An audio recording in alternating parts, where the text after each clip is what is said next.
এই পেঙ্গুইনটির পারপাস কি, কেন সেই একাকী পথে হেঁটে যাচ্ছে?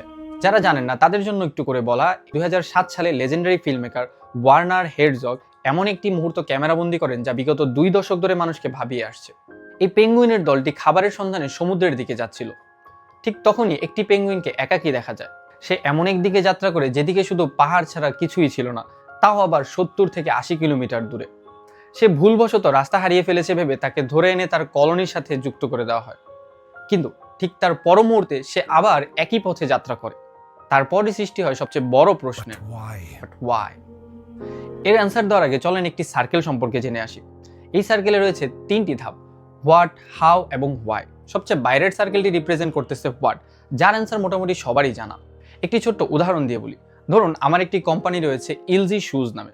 যদি জিজ্ঞেস করা হয় এই কোম্পানির কাজ কি, তাহলে সবাই সহজেই বলতে পারবে selling shoes for those who need it.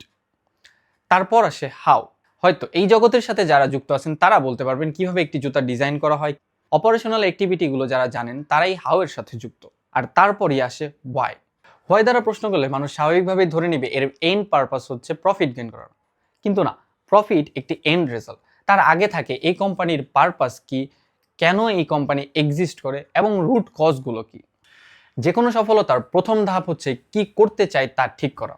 আর তারপর সেই সফলতার দিকে এগিয়ে যাওয়ার জন্য মূল চালিকা শক্তি হিসেবে কাজ করে এই ওয়াই। এই পেঙ্গুইনটি হয়তো তার পারপাস খুঁজে পেয়েছিল।